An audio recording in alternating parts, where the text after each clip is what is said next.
This summer I had the opportunity to do this AMO program at a community church. I'd like to show you how we set this up. This is my classroom. This is a room that I share with the preschool. So many areas of the room are set up for preschool, but I have a corner of this room set up for AMO. And one of the most important features I have is my assistant. This is Ashley. I like to utilize young people and young adults in teaching this program with little kids because I believe they glean a lot out of this program. So I want to ask Ashley, working in this program for the summer, what she was able to get out of it. Participating in the AMO program has definitely given me the opportunity to express my creativity through the crafts and also it's allowed me to learn some of the principles that the children are learning as well as apply them to my life, and I've noticed a big change in trying to. It's awesome to be able to see the children also applying these principles to their lives.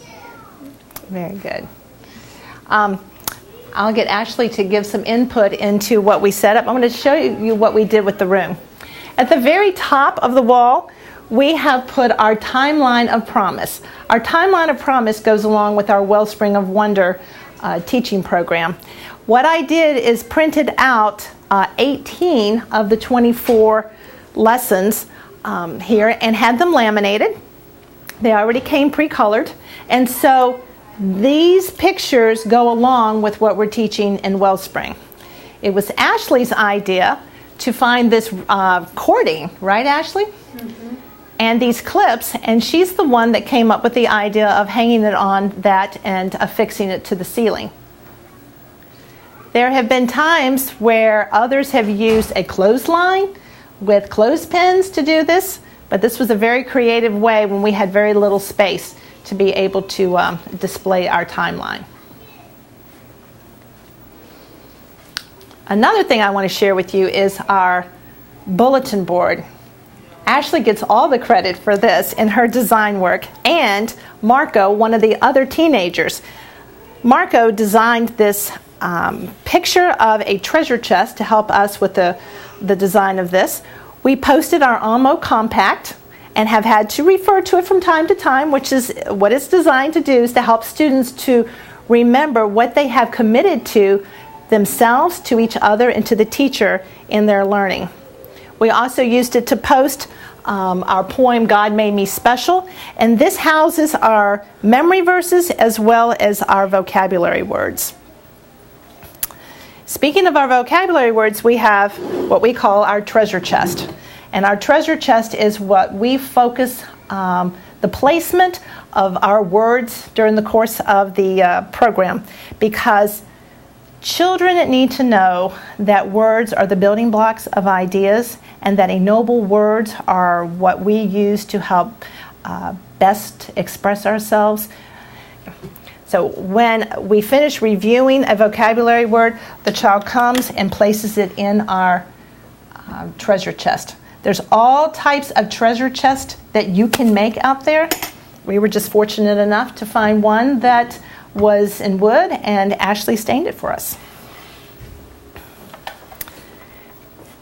This table right here shows you, this is Ashley's idea. In fact, I'm going to have Ashley share some of this. I will tell you, we have a county fair that we're going to do at the end of our unit, and it's what we call our celebration of learning. But I want Ashley to share with you what the ideas she came up with in doing our ribbons. So the ribbons, we decided we chose a word for each of the children, and this child's was patient. And we took a spider web and we inserted the word into it. That way, because Charlotte's web was the main focus of the whole story. And then we just made a little ribbon cutout, and we hot glued some ribbon on the back of it and put a pin. That way you could just pin it onto their shirts. And these are going to be presented at the county fair, and as you can see, each child has one. And those are the ribbons.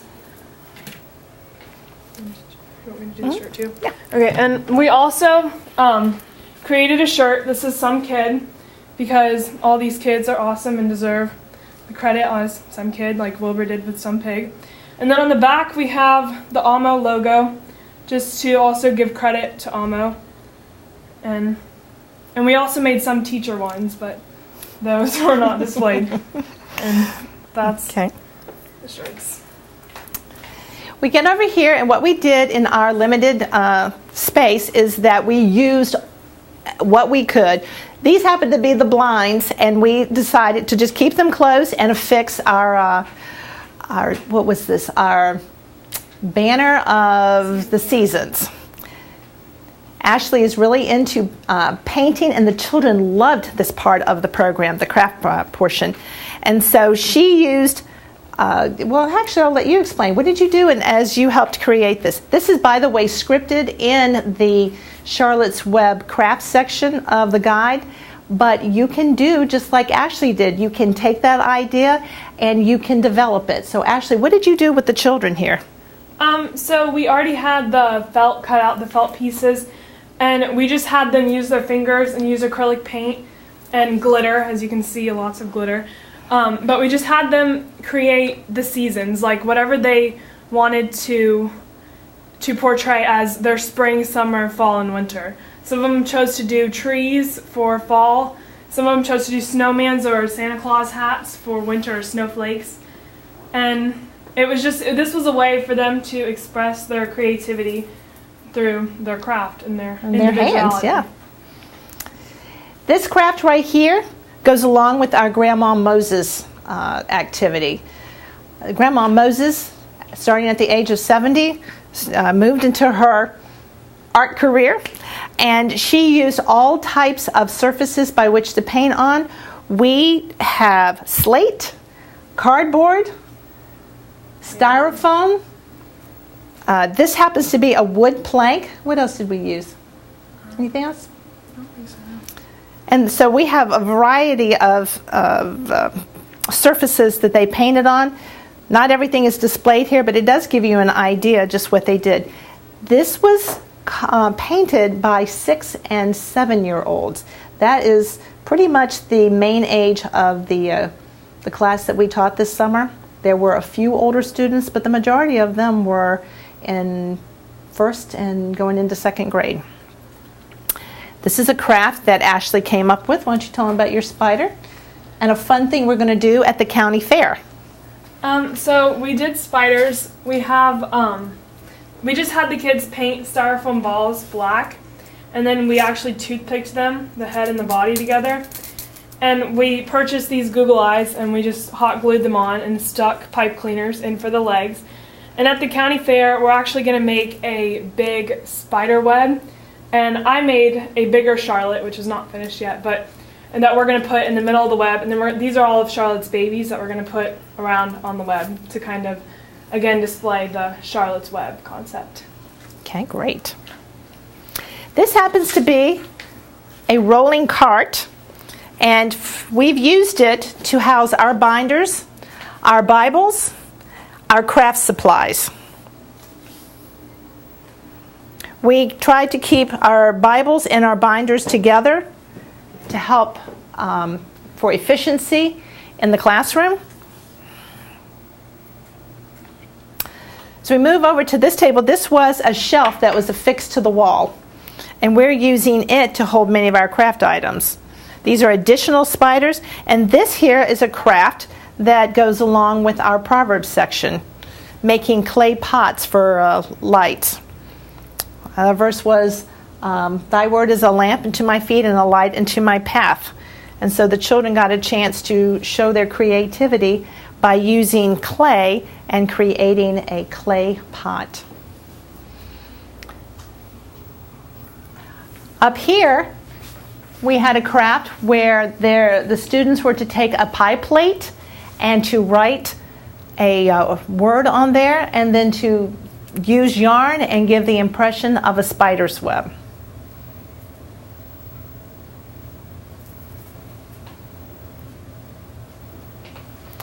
I like the testimony that I got from a little 6-year-old.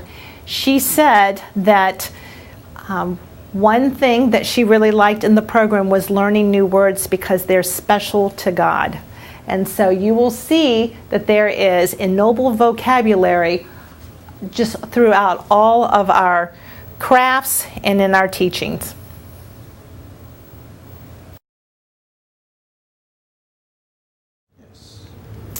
In the AMO program, we encourage the students to have a record of their learning. So we encourage the use of a notebook. For some children, this will be the only book that they'll ever have. This notebook was created by a little girl who's 9 years old. We have a title page. And then we have got dividers. I have put opening, literature, Bible, which is our reading, and then history. Now in our opening, we do a pledge allegiance to the Bible, to the Christian flag and the American flag, and this happens to be something that I created.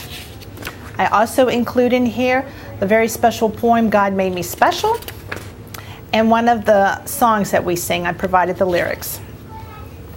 In our literature section, every book that is studied and placed in here has its own title page. So this is Charlotte's Web, and this is an opportunity for the students to create their own title page. This is where we capture information about the author. And then there's all these coloring pages. In this same section, we have graphic organizers. So as the lessons are taught and the information is written on the board, the students capture it and write it in their binders. So this happens to be the internal and external character that's written about Wilbur's character. And Charlotte. In our Bible section, again, every section gets its own title page that they either color or that they draw. And again, they are capturing the information that is discussed in the classroom. In Proverbs, we're discussing what the wise child would do versus the foolish child. So here we have where she has written, hides God's word in his heart, forgets what God says. So she has done a contrast.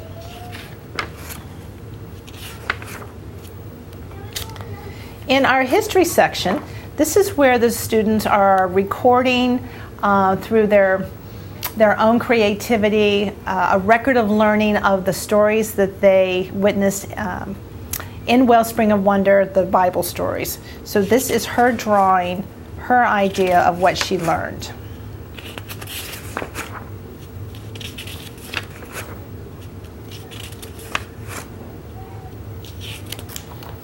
And that's it for our record of learning, our notebook.